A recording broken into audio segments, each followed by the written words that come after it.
Langit Palembang, Februari 1942. Raungan mesin pesawat pembom Jepang memecah keheningan kota. Di bawahnya, Sungai Musi mengalir membelah kawasan industri minyak yang menjadi salah satu aset paling penting di Hindia Belanda, Kilang Pelaju, dan Sungai Kerong. Bagi Jepang, Palembang memiliki arti strategis yang sangat besar. Cadangan dan fasilitas pengolahan minyak di kawasan ini dibutuhkan untuk menopang operasi militer Jepang yang terus berkembang di Asia Tenggara dan Pasifik. Sebaliknya, bagi pasukan sekutu yang terdiri atas KNIL Belanda, Inggris, Australia, dan satuan dari negara-negara persemakmuran lainnya, Palembang merupakan salah satu titik pertahanan penting di Sumatera. Jika kota ini jatuh, jalan menuju wilayah selatan Sumatera dan kemudian Pulau Jawa akan semakin terbuka.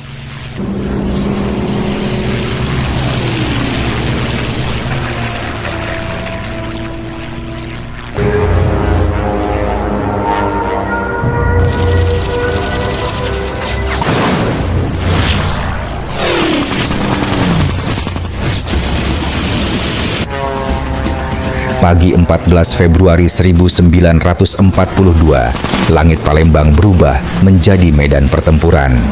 Pesawat-pesawat angkut Jepang mendekati sasaran. Dari udara, pasukan penerjun payung mulai melompat menuju kawasan pangkalan udara Palembang dan sekitar kilang minyak Pelaju. Pasukan tersebut merupakan bagian dari pasukan payung Angkatan Darat Kekaisaran Jepang. Mereka diterjunkan untuk merebut lapangan udara, sekaligus mengamankan fasilitas minyak yang menjadi sasaran utama operasi. Begitu mendarat, pertempuran segera pecah.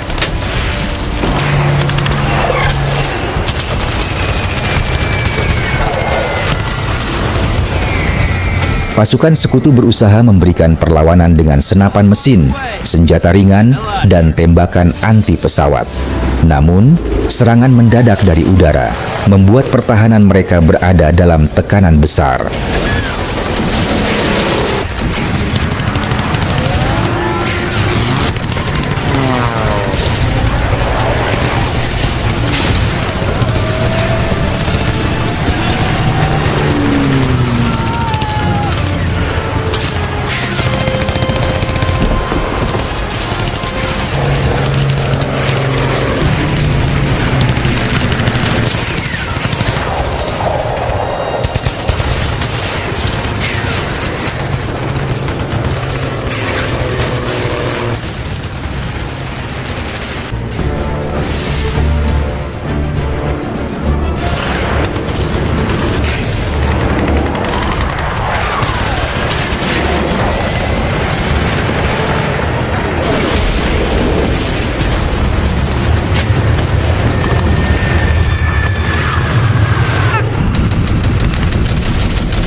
Di sekitar kilang Pelaju, situasinya tidak kalah genting.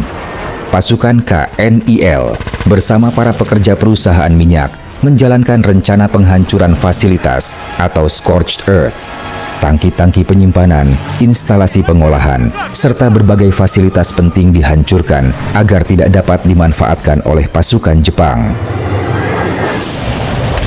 Namun, tidak semua orang berhasil meninggalkan kawasan kilang. Sebagian prajurit KNIL dan teknisi Belanda yang masih bertahan di sekitar fasilitas minyak akhirnya ditawan oleh tentara Jepang.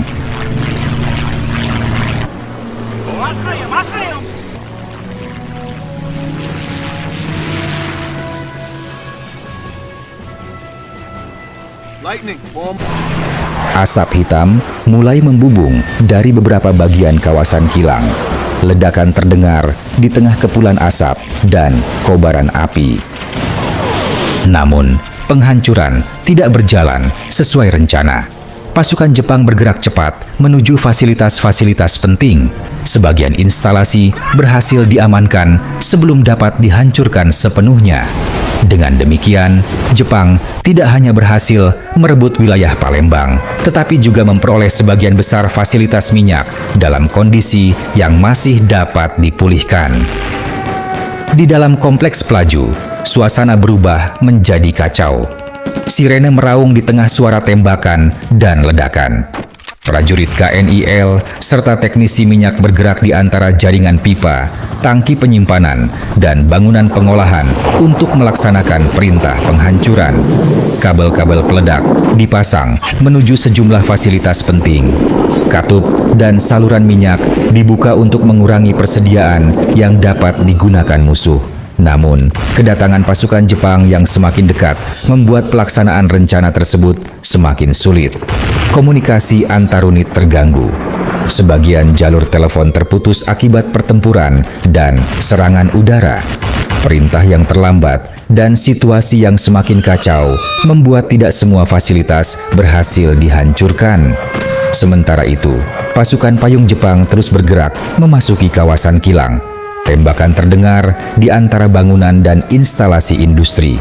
Asap dari fasilitas yang terbakar membuat jarak pandang semakin terbatas. Di beberapa tempat, ledakan menghantam tangki dan instalasi minyak. Sementara, pasukan Jepang berusaha menguasai titik-titik strategis sebelum penghancuran lebih lanjut dapat dilakukan. Pada akhirnya, sebagian fasilitas memang berhasil dihancurkan atau mengalami kerusakan berat. Namun, secara keseluruhan, rencana Bumi Hangus tidak berhasil menghancurkan seluruh kompleks minyak Palembang. Menjelang sore 15 Februari, situasi sudah tidak dapat dipertahankan. Kekurangan amunisi, tekanan serangan Jepang, serta sulitnya koordinasi antara berbagai satuan sekutu membuat Komando Pertahanan mengambil keputusan untuk mundur. Pasukan sekutu meninggalkan Palembang dan bergerak ke arah selatan. Sebagian mundur melalui jalur darat dan kereta api menuju Lampung, sementara sebagian lainnya berusaha mencapai Jawa melalui jalur laut.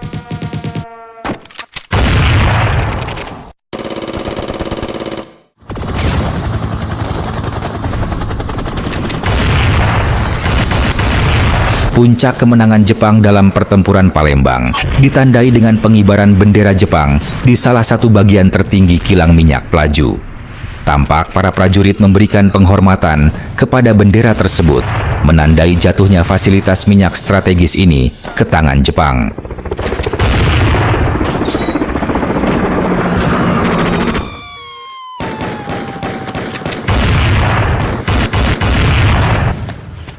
Setahun setelah pertempuran, suasana di Palembang kembali berubah. Pada 14 Februari 1943, Jepang memperingati 1 tahun keberhasilan operasi mereka di Palembang, yang dikenal sebagai Palembang Sakusen. Bendera Hinomaru berkibar di berbagai tempat. Di kawasan pangkalan udara dan sekitar kompleks minyak, pasukan Jepang menggelar upacara untuk memperingati kemenangan yang mereka raih setahun sebelumnya. Pasukan berdiri dalam barisan rapi. Para perwira memberikan penghormatan, sementara upacara dan pidato mengenang keberhasilan pasukan yang merebut Palembang pada Februari 1942. Perhatian khusus diberikan kepada pasukan payung yang dianggap memiliki peran penting dalam keberhasilan serangan. Aksi penerjunan mereka ke sekitar lapangan udara dan kawasan minyak menjadi salah satu bagian paling menonjol dari operasi tersebut.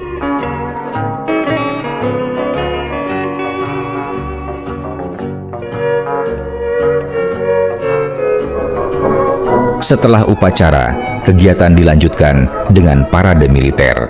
Barisan infanteri, kendaraan militer, dan persenjataan diperlihatkan kepada masyarakat.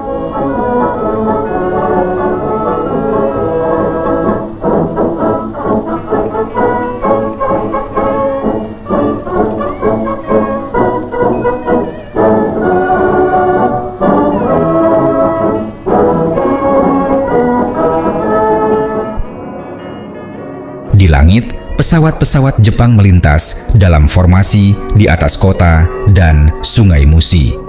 Pemandangan itu menjadi simbol bahwa Palembang telah berada di bawah kekuasaan Jepang selama 1 tahun. Namun, bagi masyarakat Palembang, suasananya tidak sesederhana parade kemenangan. Setelah 1 tahun pendudukan, kehidupan masyarakat mengalami perubahan besar. Pemerintahan militer Jepang menerapkan berbagai aturan dan pengawasan yang ketat. Persediaan kebutuhan sehari-hari semakin sulit diperoleh, sementara kegiatan ekonomi diarahkan untuk mendukung kepentingan perang. Kawasan minyak Palembang juga menjadi bagian penting dari sistem ekonomi perang Jepang. Para pekerja tetap dibutuhkan untuk menjalankan fasilitas tersebut, sementara tenaga kerja paksa kemudian digunakan dalam berbagai proyek pendudukan. Karena itu, peringatan 14 Februari 1943 memiliki 2 wajah. Bagi Jepang, hari itu merupakan peringatan atas keberhasilan merebut salah satu sumber minyak terpenting di Asia Tenggara. Namun, bagi masyarakat Palembang, perayaan tersebut berlangsung di tengah kehidupan yang semakin dikendalikan oleh pemerintahan militer Jepang. Setahun sebelumnya, langit Palembang dipenuhi parasut pasukan yang turun untuk merebut kota dan kilang minyaknya. Kini, setahun kemudian, bendera Jepang berkibar di tempat yang sama, menandai bahwa pertempuran telah berakhir, tetapi pendudukan baru saja memasuki babak yang lebih panjang.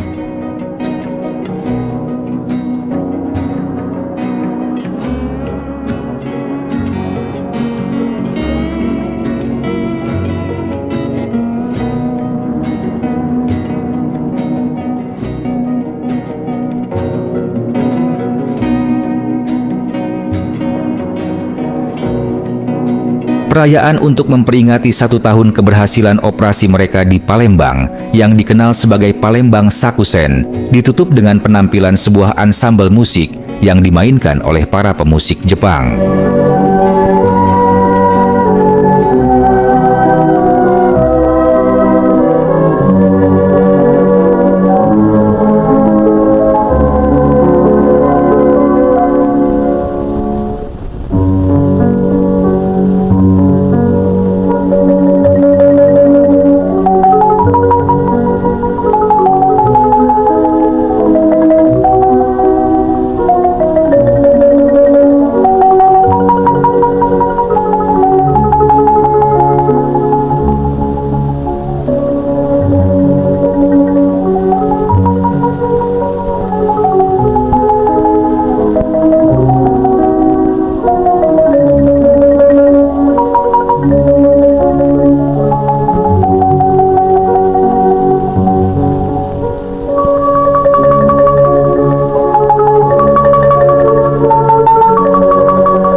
roda berputar, begitulah realitas kelam perang. Pada tahun 1942, tentara Kekaisaran Jepang datang ke Nusantara sebagai penakluk yang ditakuti. Namun, pasca kekalahan telak mereka dalam Perang Dunia Kedua, nasib para serdadu ini berubah drastis. Salah satu rekaman arsip lawas paling langka memperlihatkan dinamika masa transisi tersebut di Palembang, Sumatera Selatan, sekitar tahun 1946. Suasana dimulai di Pelabuhan Palembang saat kapal-kapal militer yang membawa pasukan brigade dari tentara kerajaan Belanda bersandar. Berdasarkan instruksi pasukan sekutu, sebelum proses repatriasi atau pemulangan ke negara asal selesai, tentara Jepang yang berada di Sumatera harus dilucuti senjatanya. Tidak hanya itu, mereka langsung dialihfungsikan menjadi tenaga kerja logistik. Fase awal memperlihatkan para eks-serdadu Jepang ini berbaris dan mulai diperintah untuk naik ke atas kapal guna membongkar muatan. Memasuki tengah aktivitas, tugas berat pun dimulai.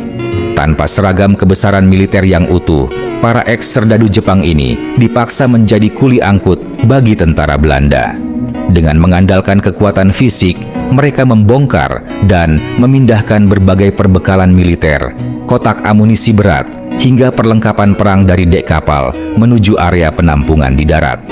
Pemandangan kontras terlihat jelas saat tentara Belanda berjaga, mengawasi setiap gerak-gerik mantan penguasa Asia Timur Raya tersebut.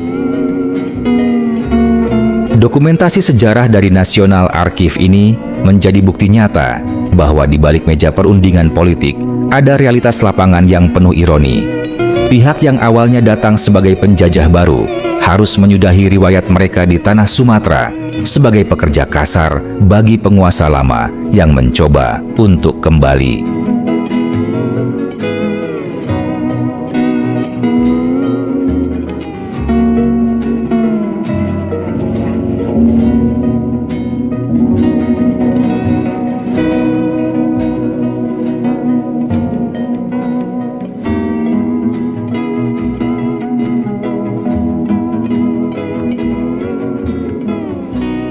Sejarah Palembang pada masa Perang Dunia Kedua memperlihatkan bagaimana sebuah kota dapat berubah dalam waktu yang begitu singkat. Pada Februari 1942, pasukan Jepang datang melalui serangan udara dan penerjunan pasukan payung. Palembang jatuh, kilang minyak direbut, dan kekuasaan di kota ini berpindah tangan. Setahun kemudian, tempat yang sama menjadi panggung perayaan kemenangan Jepang. Namun, di balik parade, pengibaran bendera, dan pertunjukan musik, kehidupan masyarakat justru semakin berada di bawah tekanan pendudukan militer. Hanya beberapa tahun kemudian, keadaan kembali berbalik. Pada 1946, para serdadu Jepang yang sebelumnya datang sebagai pasukan penakluk telah kehilangan kekuasaan, dilucuti, dan menjalani hari-hari terakhir mereka di Sumatera sebagai tenaga kerja di bawah pengawasan pihak Belanda. Rangkaian rekaman ini memperlihatkan perubahan nasib tersebut secara nyata, dari kemenangan, pendudukan, hingga kekalahan dan penyerahan diri. Palembang menjadi saksi dari pergantian kekuasaan yang berlangsung dalam waktu singkat, tetapi meninggalkan jejak panjang dalam sejarah kota ini. Dari suara pesawat dan ledakan pada 1942, parade kemenangan pada 1943, hingga aktivitas para mantan serdadu Jepang di pelabuhan pada 1946, semuanya menjadi bagian dari satu rangkaian sejarah yang menunjukkan bahwa dalam perang tidak ada kekuasaan yang berlangsung selamanya.